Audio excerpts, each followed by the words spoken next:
Tim Blankenship here with Divorce661.com. We're talking about reasons your judgment can be rejected in California.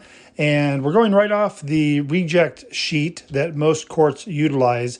And what we're talking about today is the one that talks about the marital status ending 6 months after the court acquired jurisdiction over the respondent or on the date the judgment is signed by the judicial officer, whichever is later.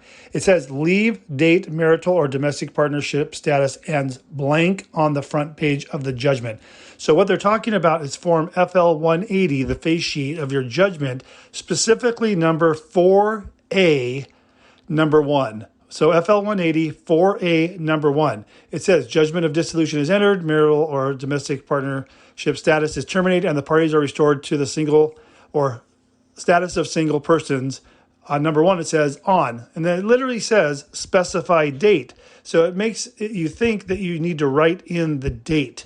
But it literally says on the reject sheet to leave that blank. So you mark 4A, you mark number 1, and you leave the space blank. That's because the court is going to enter that date. And as it says on the judgment reject sheet, this is either going to be the date of 6 months from when jurisdiction started, which would be the date of service of the petition and summons, and or the date of entry of judgment by the court. So how do those dates differ? And here's why. So let's say, like with our clients, when we do their divorce case, we're usually done in a couple of weeks with the paperwork. Still has to go through the court process and be approved.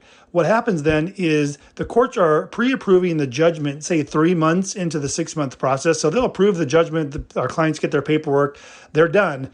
But the date that the court puts on there, they're going to look at, okay, the date of service was X. That means 6 months later is when the divorce will be finalized. So even though they'll pre-approve the paperwork, mail the judgment in the mail, you have your divorce decree, everything's good to go, they're going to future date that date of marital status ending out 6 months. Now, if you have taken over 6 months to finalize your divorce from the time the respondent was served, then it will be the date that they approve it, which will obviously be later than the 6 months.